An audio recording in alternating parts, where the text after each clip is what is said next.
잠신이 점심 식사 후 직후에 키라를 찾아왔다. 토마는 식사를 마치고 다시 작업을 시작하기 위해 서둘러 돌아간 참이었다. 키라는 장롱이 늘어선 조그만 방에 들어가서 가수 의상이 들어있는 서랍을 막 열고 있었다. 그때까지도 의상을 펼쳐본 적은 없었다. 예전에는 만질 자격조차 없었는데 지금은 그걸 펼치자니 경이로움과 약간의 불안감이 뒤섞여 일었다. 화려하게 수놓은 의상을 살피면서 뼈바늘을 움켜쥔 엄마의 솜씨 좋은 손을 떠올리고 있는데 문을 두드리는 소리가 났다. 뒤이어 안으로 들어오는 자미슨의 발소리가 들렸다. 아, 의상을 보고 있었구나. 자미슨이 입을 여자 키라가 대답했다.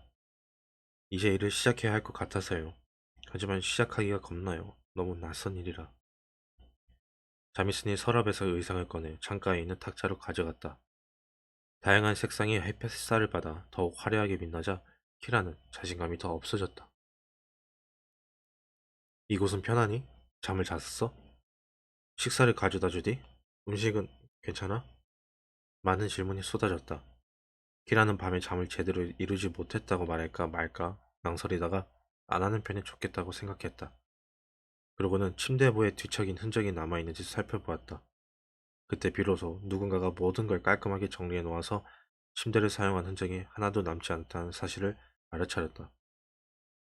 아마 키라의 음식 시중을 드는 돌보는 자가 한 것 같았다. 키라가 자미슨에게 말했다. 네, 고맙습니다. 조각과 토마를 만나서 함께 점심을 먹었어요. 대화를 나눌 상대가 있어서 정말 다행이에요. 그리고 돌보는 자는 제가 알아야 할 것들을 설명해 줬어요. 저는 뜨거운 물의 요리형이라 생각했거든요. 몸을 씻는데 뜨거운 물을 쓴 적이 한 번도 없어서요. 자미스는 키라가 욕실 때문에 당황했다는 설명에 관심을 기울이지 않았다. 의상을 손으로 쓰다듬으며 주의 깊게 살필 뿐이었다. 네 엄마가 매년 조금씩 수선했지. 하지만 이제 모두 복구해야 해. 그게 네가 할 일이다. 알아요. 키라가 고개를 끄덕이며 대답했다. 하지만 진짜로 알고 있는 건 아니었다. 이건 우리 세계 전체의 이야기야. 이걸 그대로 보존해야 돼. 아니, 단순히 보존하는 것 이상이어야 하지. 자미스는 한 손을 움직여 아무 장식도 없는 넓은 부위를 툭툭 쳤다. 의상의 어깨 부분이었다. 이곳의 미래의 이야기를 담아야 해. 그 이야기에 우리 세계가 달려있어. 보급품은 적절하니? 아직 모자란 게 많아. 보급품? 키라는 자신이 가져온 색실 바구니를 떠올렸다. 화사한 의상을 바라보고 있노라니 자신의 빈약한 색실로는 엄마의 허락을 받아서 사용하던 얼마 안 되는 색실로는 충분하지 않다는 생각이 들었다. 키라는 과연 자신에게 의상을 손댈 만한 실력이 있는지도 자신할 수가 없었다. 실력이 있다 해도 자신이 가져온 색실로는 결코 의상을 복구할 수 없었다. 바로 그때 아직 서랍을 다 열어보지 않았다는 사실이 떠올랐다. 아직 보급품을 다 둘러보진 못했어요. 키라는 이렇게 말한 다음 어제 자미슨이 가리킨 얕은 서랍 쪽으로 갔다. 그 안에는 다양한 굵기와 재질의 실을 둥글게 말아놓은 하얀 실타래가 가득 들어 있었다. 다양한 크기의 바늘과 재단용 도구도 나란히 말끔하게 정리되어 있었다. 하지만 키라는 가슴이 덜컥 내려앉는 것 같았다. 염색한 색실이 그 안에 있을지도 모른다는 희망은 완전히 무너졌다. 탁자에 펼쳐져 있는 의상에서 다양한 색으로 빛나는 광채를 바라보니 도저히 자신이 없었다. 엄마의 색실이 불타지만 않았다면, 그러나 이미 모두 불길에 휩싸여 사라진 상태였다. 키라는 입술을 깨물고 초조한 시선으로 자메슨을 바라보며 중얼거렸다. 색실이 아니네요. 엄마가 염색하는 법을 가르쳐 주었다고 했잖니.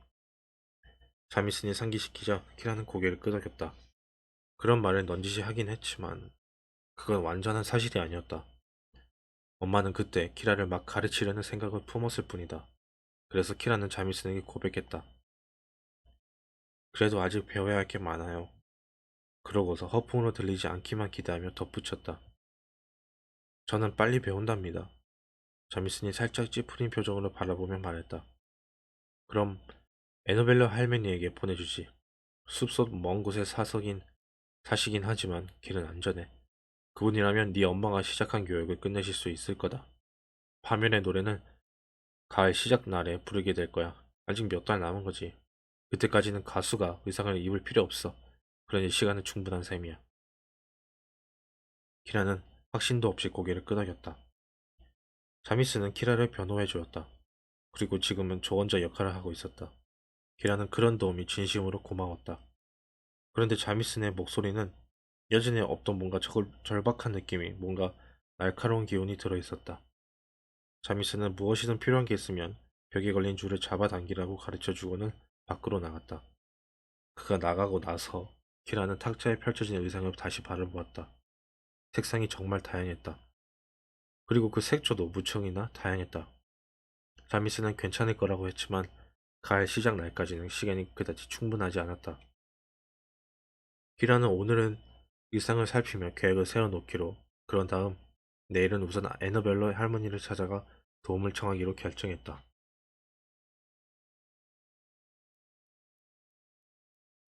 챕터 8. 메시 따라가겠다고 나섰다. 보호자로 나랑 막대기 필요할 거야. 숲에는 무지 사나운 야수 많아. 키라가 웃었다. 보호자? 너랑 막대기가? 그래, 나랑 막대기. 우리 용감해. 맷은 앙상한 두 팔을 구부려서 알통 비슷한 걸 만들어 보이며 큰 소리를 쳤다.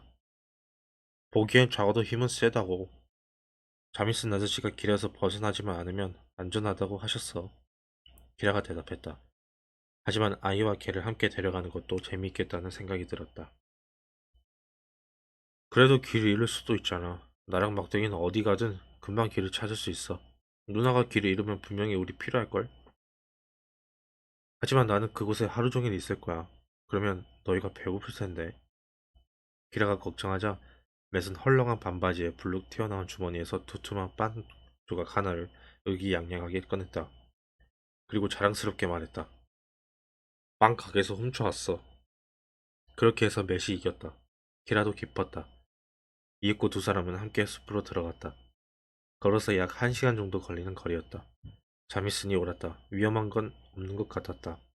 비록 굵은 나무들이 그늘을 드리우고 덤불에서 부스럭거리는 소리가 들리고 이상한 산새들이 생소한 소리를 내며 울었지만 무서운 건 하나도 없었다.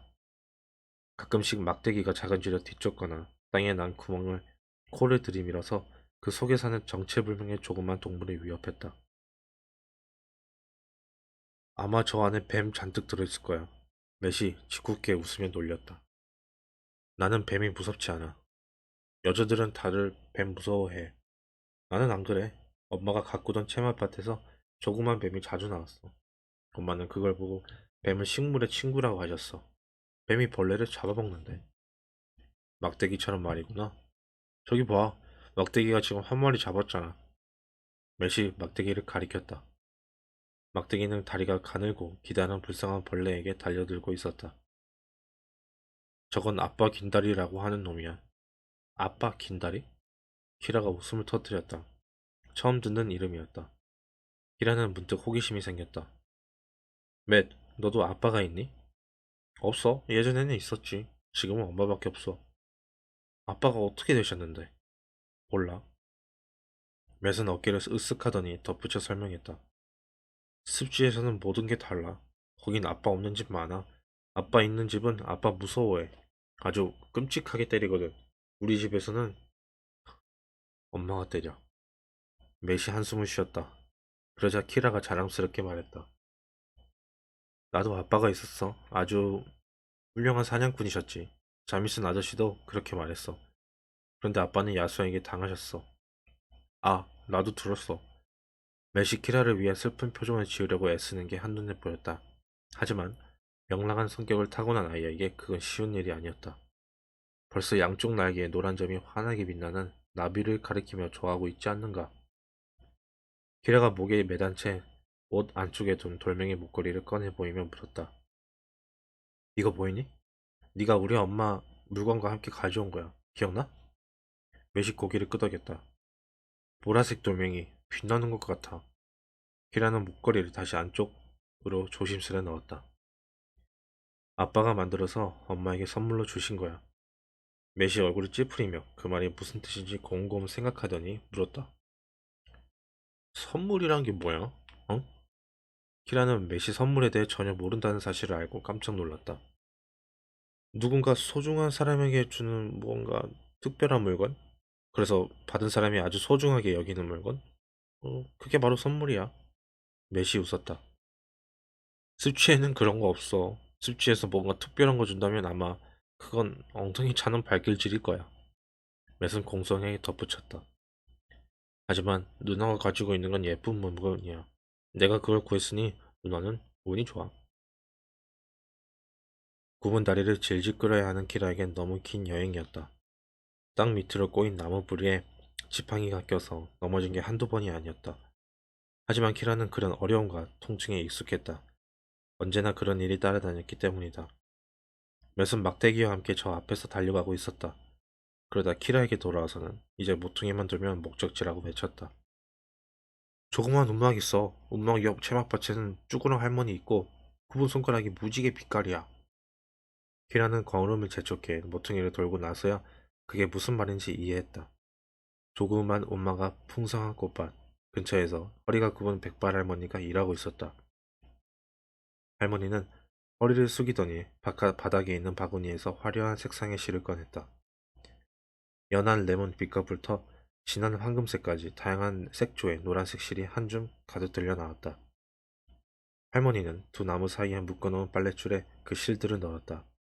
다양한 색조의 젓갈색과 빨간색 실이 이미 밧줄에 걸려 있었다.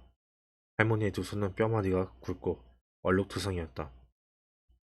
할머니가 한 손을 들어 인사했다. 이도 거의 없고 살갗은 주름으로 덮였지만 두 눈은 맑았다. 할머니가 나무 지팡이를 움켜쥔 채 가까이 다가왔다.